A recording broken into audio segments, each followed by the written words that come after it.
Hello student, आप सब कैसे हो। आज हम लोग क्लास 10th का चैप्टर 10 जिसका नाम है लाइट, उसका क्वेश्चन प्रैक्टिस करेंगे। क्वेश्चन नंबर फर्स्ट में बच्चों लिखा हुआ, एक दर्पण की वक्रता त्रिज्या 200 सेंटीमीटर है तो फोकस दूरी ज्ञात करें। तो बच्चों, फोकस दूरी और वक्रता त्रिज्या में हम लोग रिलेशन पढ़े थे। जो भी स्टूडेंट फर्स्ट वीडियो नहीं देखा है पहले उसे देखें, जिसका लिंक डिस्क्रिप्शन में दिया हुआ, फिर इसे कंटिन्यू करें। वक्रता त्रिज्या और बच्चों जो फोकस दूरी में जो रिलेशन होता है डबल का होता है। वक्रता त्रिज्या फोकस दूरी का डबल होता है। इसमें गिवन क्या है, वक्रता त्रिज्या बच्चों गिवन है आर क्या होता है, वक्रता त्रिज्या जो 200 सेंटीमीटर दिया होता है, यहाँ पर रखेंगे 200 सेंटीमीटर इक्वल में 2 इंटू एफ। एफ होता है बच्चों फोकस दूरी। यहाँ पे 2 क्या है मल्टीप्लाई में है तो इधर क्या जगह डिवाइड हो जाएगा। एफ से जो फोकस दूरी निकलेगा 200 डिवाइडेड बाई 2 कट जाएगा तो क्या जाएगा 100 सेंटीमीटर। क्वेश्चन नंबर 2 में बच्चों जो गिवन है 7 सेंटीमीटर आकार का कोई बीम, बीम का मतलब होता है वस्तु, 18 सेंटीमीटर फोकस दूरी के किसी अवतल दर्पण, अंडरलाइन करें बच्चों, अवतल दर्पण के सामने 27 सेंटीमीटर दूरी पर रखा गया है। तो दर्पण से कितनी दूरी पर किसी पर्दे पर रखे कि उस पर वस्तु का स्पष्ट प्रतिबिंब प्राप्त किया जाए और प्रतिबिंब का साइज तथा प्रकृति ज्ञात करें। पहला हेडिंग लिखना बच्चों, यहाँ कौन सा दर्पण है, अवतल दर्पण। जनरली बच्चे दर्पण नहीं ध्यान से देखते हैं। पहला इसमें ध्यान रखना कि दर्पण दिया हुआ है या लेंस दिया हुआ है। कभी कभी बच्चे क्या करते हैं दर्पण का फॉर्मूला लेंस वाला लगा देते हैं। तो पहला इसमें ध्यान रखना कि दर्पण का क्वेश्चन है तो दर्पण सूत्र अप्लाई करेंगे। तो हेडिंग लिखते हैं अवतल दर्पण। यहाँ पे फोकस दूरी दिया बच्चों, फोकस दूरी एफ हो जाएगा 18 सेंटीमीटर और माइनस में हो जाएगा क्योंकि जो अवतल दर्पण होता है बच्चों पोल से लेफ्ट की तरफ होता है। जैसे यहाँ पे क्या होता है बच्चों, पोल होता है, ये फोकस होता है, यहाँ पे क्या होता है सेंटर होता है। तो जो फोकस बच्चों पोल से अगर लेफ्ट में रहता है तो साइन क्या होता है निगेटिव, इसीलिए क्या किए निगेटिव रखे हुए हैं। उसके बाद जो वस्तु है 27 सेंटीमीटर दूरी पे रखा हुआ है, तो वस्तु भी क्या है लेफ्ट की तरफ है, तो ये भी क्या हो जाएगा निगेटिव हो जाएगा, जो हो जाएगा -27 सेंटीमीटर। पोल की तरफ जितने भी सारे डिस्टेंस लेते हैं सब निगेटिव लेते हैं, पोल के राइट की तरफ जो होता है वो क्या होता है पॉजिटिव लेते हैं। अब यहाँ पे हम लोग अप्लाई करेंगे, वी क्या करना है निकालना है, हम लोग अप्लाई करेंगे बच्चों दर्पण सूत्र। तो यहाँ लिखेंगे दर्पण सूत्र, दर्पण सूत्र। बच्चों दर्पण सूत्र क्या होता है 1/v + 1/u इक्वल में 1/f। v तो निकालना है तो यहाँ v लिखेंगे और 1/u कितना बच्चों 1/-27 और v कितना -1/18। अब यहाँ पे क्या -27 है तो राइट की तरफ आ जाएगा तो साइन क्या हो जाएगा चेंज हो जाएगा बच्चों। तो -18 क्या रहेगा, इसका साइन चेंज नहीं होगा, -27 है तो राइट की तरफ जाकर क्या हो जाएगा साइन चेंज होगा। तो यहाँ पर 1/27 बेसिकली माइनस को राइट की तरफ लेके गया है तो साइन क्या होगा चेंज हो गया। अब हम लोग क्या करेंगे बच्चों 18 और 27 का एलसीएम निकालेंगे। 18 और 27 का तो यहाँ से 2 हो जाएगा 9 नंबर पे, यहाँ पे 27 हो जाएगा। फिर बच्चों हम लोग क्या करेंगे 9 से करेंगे, 1 नंबर पे और 3 नंबर पे, यहाँ से 3 हो जाएगा तो 54 आया। कितना है बच्चों 54। तो यहाँ लिखेंगे 54 फिर -1 और +1। 18 के टेबल में 54 कितने पे आता है बच्चों 3 पे, इसके टेबल में 2 नंबर पे आता है। तो 1/v का जो रिजल्ट आएगा -3 + 2 डिवाइडेड बाई 54। तो जब इसको सॉल्व करेंगे तो -1/54। ध्यान रखें बच्चों मुझे तो v का रिजल्ट चाहिए तो इसको रिसिप्रोकल करेंगे तो ये भी क्या हो जाएगा रिसिप्रोकल हो जाएगा। तो v का जो रिजल्ट आएगा 54 माइनस में आएगा सेंटीमीटर। तो जो यहाँ से v निकला बच्चों, v क्या होता है, v होता है ध्रुव से प्रतिबिंब की बीच की दूरी। उसके बाद सेकेंड पार्ट में पूछा हुआ प्रतिबिंब का साइज और प्रकृति ज्ञात करें। इसके लिए हम लोग क्या करेंगे रे डायग्राम खींचेंगे। दिया क्या है बच्चों अवतल दर्पण, तो यहाँ बनाएंगे एक अवतल दर्पण रफली, और यहाँ पे क्या होता है बच्चों पोल होता है जिसको हिंदी में बोलते हैं ध्रुव। यहाँ पे होता है फोकस, और पोल और फोकस उतना ही डिस्टेंस का होता है सी होता है, जिसको बोलते हैं सेंटर। यहाँ पे बच्चों जो फोकस का जो डिस्टेंस दे रखा है 18 सेंटीमीटर क्वेश्चन में गिवन बच्चों, तो यहाँ से यहाँ जो डिस्टेंस हो जाएगा 18 सेंटीमीटर। और हम लोग पढ़ रखे हैं कि जो पी और एफ का बीच जितना डिस्टेंस होता है उतना ही डिस्टेंस क्या होता है एफ और सी के बीच में होता है, तभी डिस्टेंस का जाएगा बच्चों 18 सेंटीमीटर हो जाएगा।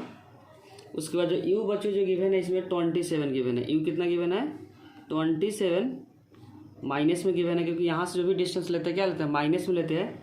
तो बच्चों यहाँ पे जो 27 आएगा, यहाँ पे जो टोटल जो डिस्टेंस हो गया कितना हो गया 18 दूना 36 सेंटीमीटर। इसका मतलब हुआ कि जो वस्तु होगा सी और एफ के बीच में होगा, क्योंकि 36 है यहाँ पे 27 है, तो कहीं ना कहीं 18 से ज़्यादा होगा और 36 से कम है। इसका मतलब ऑब्जेक्ट जहाँ पता चल गया बच्चों कि ऑब्जेक्ट है सी और एफ के बीच में, क्योंकि इतना डिस्टेंस क्या है 18 है और ये डिस्टेंस क्या 18 है, यहाँ 18 से क्या है अधिक है, इसका मतलब इसी के बीच में लाई करेगा। तो पता चल गया कि जो ऑब्जेक्ट है वस्तु है सी और एफ के बीच में है।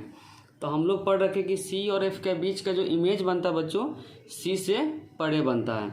तो पहला दर्पण से टकराता है, तो टकराने के बाद कहाँ से पास होता है बच्चों फोकस से, तो यहाँ पे करेंगे फोकस से।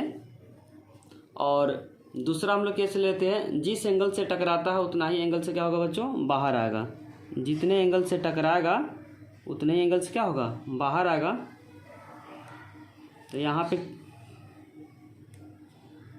कटिंग हुआ, तो यहाँ पे बेसिकली क्या होगा सी से पड़े इमेज बना। तो क्वेश्चन में बच्चों पूछा हुआ प्रतिबिंब का साइज, तो प्रतिबिंब का साइज वस्तु के साइज से क्या है बड़ा है। यहाँ पे जो वस्तु है वस्तु के साइज से क्या है बड़ा है, तो लिखेंगे इसमें प्रतिबिंब का साइज, प्रतिबिंब का जो साइज है बच्चों बड़ा लिखेंगे। क्या लिखेंगे, क्योंकि यहाँ पे क्या है ऑब्जेक्ट छोटा है, यहाँ पे प्रतिबिंब क्या है बड़ा है। उसके बाद लिखा हुआ प्रकृति, प्रतिबिंब की प्रकृति, प्रतिबिंब की प्रकृति। तो क्या दिख रहा है बच्चों वास्तविक के साथ क्या उल्टा है, कि ऑब्जेक्ट ऊपर है इमेज क्या है नीचे है, तो बन कह रहा है वास्तविक और उल्टा। तो लिखेंगे वास्तविक, वास्तविक और उल्टा। बच्चों को वीडियो अच्छी लग रही तो लाइक कमेंट और सब्सक्राइब करना चैनल को ना भूलें। इसके बाद बच्चों हम लोग आवर्धन का जो फॉर्मूला पढ़े थे एम इक्वल में H I divided by H not equal में माइनस वी अपॉन यू। यहाँ पे हमको रे डायग्राम से पता चल गया कि जो बच्चों जो इमेज बनेगा बड़ा बनेगा, और फार्मूला से हम लोग पता कर लेंगे एक्यूरेट कितना बड़ा बनेगा। एच आई जो फाइंड करना है और एच नॉट कितना गिवन बच्चों 7 सेंटीमीटर, और माइनस वी कितना निकला हुआ बच्चों -54, और यू जो गिवन है क्वेश्चन में -27। तो माइनस में तो बच्चों कैंसिल हो जाएगा, और 27 के टेबल में 54 दो नंबर पर आएगा, तो यहाँ एच आई अपॉन 7 इक्वल में -2। एच आई का जो रिजल्ट आएगा बच्चों -2 × 7 इक्वल में 14 सेंटीमीटर। इससे आइडिया लग गया, पता चल गया बच्चों कि जो प्रतिबिंब बन रहा है वस्तु के साइज का क्या बना डबल बना, वस्तु के साइज के डबल बना। अब हम लोग क्वेश्चन नंबर 3 को सॉल्व करेंगे। नेक्स्ट क्वेश्चन बच्चों समतल दर्पण का वक्रता त्रिज्या होती है। तो ध्यान रखिए समतल दर्पण की जो वक्रता त्रिज्या होती है बच्चों अनंत होती है। नेक्स्ट क्वेश्चन दिया हुआ है उत्तल दर्पण की फोकस दूरी 10 सेंटीमीटर है। ध्यान रखिए फोकस दूरी 10 सेंटीमीटर है, तो वक्रता त्रिज्या ज्ञात करें। तो वक्रता त्रिज्या और फोकस दूरी में जो रिलेशन होता है बच्चों r इक्वल में 2 × f। यहाँ पे क्या निकालना r निकालना है, r इक्वल में, और f कितना गिवन है बच्चों 10, तो यहाँ 2 को क्या करेंगे 10 से मल्टीप्लाई करेंगे, तो आंसर हो जाएगा 20 सेंटीमीटर। क्वेश्चन नंबर 36 में बच्चों जो गिवन है सैंपल पेपर का क्वेश्चन है 15 सेंटीमीटर फोकस दूरी वाले अवतल दर्पण के मुख्य अक्ष के लंबवत रखी गई है। प्रतिबिंब का आवर्धन परिकलन गणना कीजिए। यदि वस्तु दर्पण से 20 सेंटीमीटर दूरी पर स्थित है तो इसका किरण आरेख भी बनाइए। पहला जो गिवन है बच्चों इसमें 15 सेंटीमीटर फोकस दूरी वाले, एफ कितना गिवन है, और दर्पण कौन सा बच्चों, अवतल दर्पण। पहले हेडिंग क्या याद करना है, इसमें अवतल दर्पण है और फोकस दूरी इसमें दिया हुआ है 15 सेंटीमीटर और वस्तु से 20 सेंटीमीटर दूरी पे रखा गया हुआ है। पहले गिवन लिखते हैं जो दिया हुआ है बच्चों, जो इसमें यू गिवन है -20 सेंटीमीटर, -20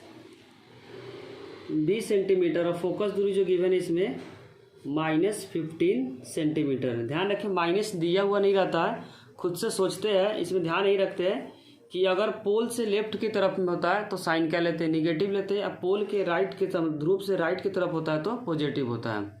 अब यहाँ पे हम लोग अप्लाई करेंगे दर्पण सूत्र, तो लिखेंगे बच्चों दर्पण सूत्र से हम लोग क्या निकालेंगे, v निकालेंगे। दर्पण सूत्र क्या होता है 1/v + 1/u = 1/f। v क्या करना बच्चों, निकालना है, तो 1/v, u गिवन है 1/-20 और जो f गिवन है -1/15। माइनस है तो इधर आकर जाएगा प्लस हो जाएगा, और ध्यान है कि इसका साइन चेंज नहीं होगा, जो जाता है बच्चों उसी का साइन चेंज होता है। तो 1/20 गया हुआ तो माइनस है तो क्या हो गया प्लस, ये ऑलरेडी माइनस है तो माइनस ही रहेगा। ध्यान रखिए जिस जो जाता है उसी का साइन चेंज होता है। तो -20 गया इधर की तरफ, इसीलिए इसका साइन चेंज हुआ, इसका साइन चेंज नहीं हुआ।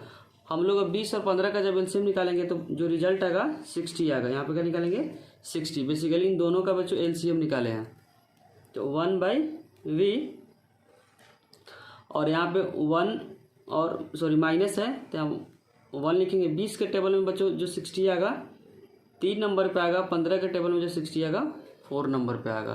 तो 1/v 3 और 4 1 जा 4 डिवाइडेड बाई 60, तो यहाँ पर जाएगा -1/60। जब इधर उल्टा करेंगे तो इधर वाला नंबर भी क्या हो जाएगा, उल्टा हो जाएगा।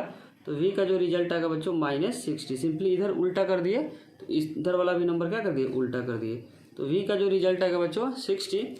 उसके बाद क्वेश्चन में पूछा हुआ रे डायग्राम बनाने के लिए, तो कौन सा दर्पण है बच्चों, अवतल दर्पण है। तो हम लोग क्या करेंगे, इसका रे डायग्राम बनाएंगे। हम लोग क्या करें बच्चों, एक अवतल दर्पण बनाएंगे, उसका हम लोग क्या करेंगे, रे डायग्राम बनाएंगे। पहले अवतल दर्पण बनाते हैं। ये क्या होता है, मुख्य अक्ष होता है, इसको बोलते हैं ध्रुव। यहाँ पे होता है बच्चों फोकस, और यहाँ पे क्या होता है, इस इतना ही दूरी पे क्या होता है, सी होता है। पहले हम लोग डिसाइड करेंगे फोकस कितना है। फोकस जो क्वेश्चन में गिवन है बच्चों 15, यहाँ लिखेंगे 15 सेंटीमीटर। अगर ये 15 है तो ये भी क्या हो जाएगा 15, दोनों डिस्टेंस का होता है बराबर होता है, तो ये भी हो जाएगा 15 सेंटीमीटर।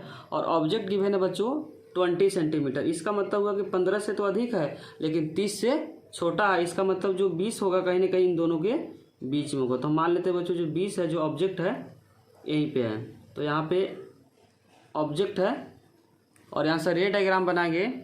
तो जब भी वस्तु सी और एफ के बीच में होता है तो जो इमेज बनता है बच्चों सी से बड़े बनता है। तो पहला हम लोग करेंगे, अगर दर्पण से टकराएगा तो टकराने का फोकस से पास होगा, तो इस रे डायग्राम को बना दिए। सेकेंड केस हम लोग ले लिए, जिस एंगल से जाएगा पुल पे टकराएगा उतने ही एंगल से क्या होगा, बाहर आएगा। कितना आएगा, बाहर आएगा। तो जो कटिंग हुआ सी से पड़े हुआ, और जो इमेज बन रहा बच्चों सी से वस्तु से क्या बन रहा, बड़ा बन रहा। तो क्वेश्चन में पूछा हुआ है आरेख खींचने के लिए, तो आरेख हो गया। अगर पूछता प्रतिबिंब का साइज, अगर पूछता पेपर में बच्चों प्रतिबिंब का साइज, तो क्या बना, बड़ा बना। इसमें सिंपली आरेख पूछा हुआ था। अगर पूछता प्रतिबिंब का साइज तो क्या लिखते हैं, बड़ा। और प्रतिबिंब की प्रकृति अगर पूछता बच्चों, प्रतिबिंब की प्रकृति, तो वास्तविक और उल्टा हो जाएगा। क्या बच्चों, वास्तविक और उल्टा, वास्तविक कोमा उल्टा।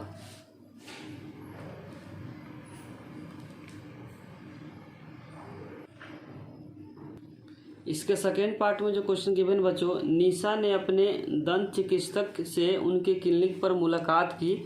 उसने देखा कि दंत चिकित्सक एक दर्पण लगे उपकरण का उपयोग करता है। तो दर्पण की प्रकृति और दंत चिकित्सकों द्वारा उपयोग किए जाने वाले उपकरण में इसके उपयोग के कारण बताइए। तो इसमें जो आंसर हो जाएगा बच्चों अवतल दर्पण, जो बी का करेक्ट आंसर हो जाएगा अवतल दर्पण, क्योंकि अवतल दर्पण में जनरली जो प्रतिबिंब का जो साइज होता है बड़ा बनता है, इसीलिए जो दंत चिकित्सक है अवतल दर्पण का उपयोग किया है। तो इसका आंसर हो जाएगा बच्चों अवतल दर्पण। और सी पार्ट में जो लिखा हुआ कार के हेडलाइट में कौन सा दर्पण का यूज होता है, तो ध्यान रखें कार के जो हेडलाइट होता है बच्चों इसमें अवतल दर्पण का यूज होता है। तो इसका आंसर हो जाएगा अवतल दर्पण। इसके जो बी पार्ट में जो गिवन है बच्चों वाहन के पश दृश्य दर्पण, तो वाहन के जो पीछे जो देखने के लिए जो यूज होता है उसमें जो यूज होता है बच्चों उत्तल दर्पण। ध्यान रखिए उत्तल दर्पण, क्योंकि उत्तल दर्पण में बच्चों जो प्रतिबिंब बनता है प्रतिबिंब का साइज छोटा बनता है, तो इसका जो सेकेंड पार्ट है उसका आंसर हो जाएगा उत्तल दर्पण। क्वेश्चन नंबर 31 में बच्चों गिवन है निम्नलिखित आरेख ABC परावर्तित किरण। परावर्तित किरण क्या होता है बच्चों, जो दर्पण से टकराने के बाद जो किरण होती है उसी को बोलते हैं परावर्तित किरण। खींचकर पूरा करें जिसमें प्रकाश की किरण एक गोलाकार दर्पण पर आपतित होती है और साथ ही आरेख में दिए गए गोलाकार दर्पण के प्रकार का नाम लिखिए। तो पहला बच्चों इसमें दिया हुआ अवतल दर्पण है, और अवतल दर्पण में ध्यान रखिए कि अगर कोई भी रे फोकस से पास होती है तो टकराने के बाद क्या हो जाती है, सीधा हो जाएगा। तो इसके आगे जो रे डायग्राम बनेगा टकराने के बाद सीधा हो जाएगा। तो यहाँ पे जो रे डायग्राम बनाने के बाद क्या हो जाएगा, परावर्तित जो किरण हो जाएगा वो टकराने के बाद क्या हो जाता है, सीधा हो जाता है। और ये दर्पण कौन सा बच्चों, अवतल दर्पण। तो ये जो आंसर हो जाएगा अवतल दर्पण। और सेकेंड जो केस है ये कौन सा दर्पण बच्चों, उत्तल दर्पण। कौन सा दर्पण है, उत्तल दर्पण, क्योंकि इसका परावर्तक पृष्ठ क्या है, बाहर की तरफ है। और उत्तल दर्पण में कोई भी प्रकाश का रे जब फोकस से पास होता है तो यहाँ से टकराने के बाद क्या होता है, सीधा हो जाता है। क्या हो जाता है बच्चों, सीधा हो जाता है। तो यहाँ पे जो इसका डायग्राम बने कुछ ऐसे बनेगा, यही परावर्तित किरण हो गया। और थर्ड केस में क्या है, ये भी क्या है, उत्तल दर्पण है। क्या है, उत्तल दर्पण है। और उत्तल दर्पण में अगर पोल से ध्रुव से जितने एंगल से टकराता है बच्चों उतने ही एंगल से क्या हो जाएगा, बाहर हो जाएगा। उतने एंगल से क्या हो जाएगा, बाहर हो जाएगा। ये कोण आई होता है और ये कोण आर होता है। तो क्वेश्चन नंबर 31 के पहला आंसर हो जाएगा अवतल दर्पण, इसका रे डायग्राम स्ट्रेट हो जाएगा। और बी वाले पार्ट में इसका भी क्या हो जाएगा, टकराने के बाद स्ट्रेट हो जाएगा, उत्तल दर्पण है। तीसरा उत्तल दर्पण है। क्वेश्चन नंबर 6 में बच्चों गिवन है 15 सेंटीमीटर फोकस दूरी, अंडरलाइन करें फोकस दूरी, किसी उत्तल दर्पण से कोई बीम 10 सेंटीमीटर दूरी पे रखा है तो प्रतिबिंब की स्थिति तथा प्रकृति ज्ञात करें और आलेख भी खींचे करें। इस टाइप से क्वेश्चन बच्चों पहला जो ध्यान रखना है कि कौन सा दर्पण है या कौन सा लेंस है, और उसके बाद गिवन डाटा को लिखेंगे। तो पहला इसमें ध्यान का रखना बच्चों, दर्पण दिया कौन सा दर्पण है, उत्तल दर्पण। तो हेडिंग लिखेंगे उत्तल दर्पण, उत्तल दर्पण। उसका इसमें गिवन क्या क्या बच्चों, 15 सेंटीमीटर फोकस दूरी वाले हैं। तो फोकस क्या होता है बच्चों, प्लस में होता है। रीजन क्योंकि उत्तल दर्पण कुछ ऐसे होता है बच्चों, ध्यान रखिए। और इसका जो फोकस होता है यहाँ पे क्या होता है, पोल होता है, यहाँ पे फोकस होता है। अब पोल के राइट की तरफ जो भी डिस्टेंस लेते हैं उसको प्लस में लेते हैं, इसीलिए प्लस में लिए। और यहाँ पे जो बीम है, बीम का मतलब होता है वस्तु जो 10 सेंटीमीटर पे है। तो ऑब्जेक्ट हमेशा पोल से लेफ्ट की तरफ रखते हैं, इसीलिए यू क्या हो जाएगा, निगेटिव हो जाएगा, -10 सेंटीमीटर। और इसमें पता करना प्रतिबिंब की स्थिति। प्रतिबिंब की स्थिति का मतलब है बच्चों वी क्या करना, फाइंड करना है। तो हम लोग इसमें अप्लाई करेंगे दर्पण सूत्र। तो दर्पण सूत्र क्या होता है बच्चों, दर्पण सूत्र का जो फॉर्मूला होता है 1/v + 1/u = 1/f। v क्या करना है, निकालना है, प्लस u कितना गिवन है बच्चों, -10, और f कितना है 1/15। यहाँ पे 10 क्या है, माइनस में, तो उधर जाके क्या हो जाएगा, प्लस हो जाएगा। तो वहाँ पे सिंपली क्या कर देंगे, प्लस कर देंगे। तो 1/10। 15 और 10 का जो एलसीएम आएगा बच्चों 30 आएगा। और यहाँ पे 1/v, फिर ऊपर वाले नंबर को उतार देते हैं। 15 के टेबल में जो 30 आएगा बच्चों 2 नंबर पे था, लिखेंगे 2। और 10 के टेबल में जो 30 आएगा 3 नंबर पे। अब सिंपली क्या करेंगे, सॉल्व करेंगे। तो 1/v, 2 × 1 = 2, तो 2 + 3/30 हो जाएगा।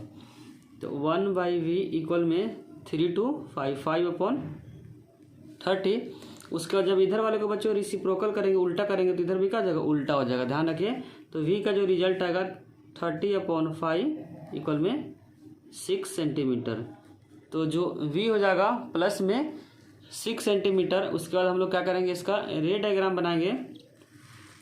तो रे डायग्राम में बच्चों सबसे पहले क्या करेंगे, एक उत्तल दर्पण बनाएंगे। उत्तल दर्पण में क्या होता है, एक मुख्य फोकस होता है, यहाँ पोल होता है, यहाँ फोकस होता है, यहाँ पे सी होता है। और यहाँ पे ऑब्जेक्ट फोकस का जो डिस्टेंस बच्चों कितना है, फोकस का जो डिस्टेंस है 15 सेंटीमीटर। तो यहाँ लिखते हैं 15। और ऑब्जेक्ट कितने डिस्टेंस पे है, ऑब्जेक्ट जो डिस्टेंस है 10 सेंटीमीटर। तो यहाँ पे लिखेंगे यहाँ से जो डिस्टेंस है 10 सेंटीमीटर है। तो यहाँ मान लेते हैं 10 सेंटीमीटर है। यहाँ पे ऑब्जेक्ट है जिसका हाइट ए भी मान लेते हैं। तो इसमें पहला कंडीशन क्या होता है, अगर दर्पण से टकराता है तो टकराने के बाद बच्चों किससे पास होता है, फोकस से। तो यहाँ पे फोकस से पास कर देंगे। और सेकेंड केस हम लोग क्या पढ़े थे कि जिस एंगल से टकराता है उसी एंगल से क्या होता है बच्चों, बाहर होता है। तो यहाँ पे तो कॉन्साइड नहीं किया, तो हम लोग क्या करें, पीछे एक्सटेंड करेंगे। पीछे एक्सटेंड करने के बाद यहाँ पे दोनों रे आपस में कॉन्साइड किया, यहीं पे क्या बना, इमेज बना। तो यही हो गया रे डायग्राम A-B'।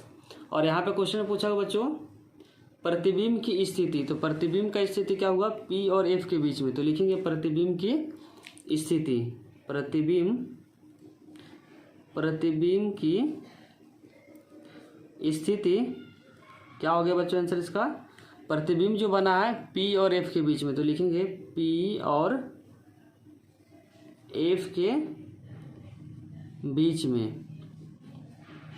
उसके साथ साथ जो क्वेश्चन पूछा हुआ प्रकृति, तो लिखेंगे प्रतिबिंब की प्रकृति, प्रतिबिंब की प्रकृति क्या बना बच्चों, आभासी और सीधा। क्योंकि डॉटेड लाइन है तो डॉटेड लाइन आभासी को बताता है। तो आंसर हो जाएगा आभासी और सीधा, आभासी और सीधा।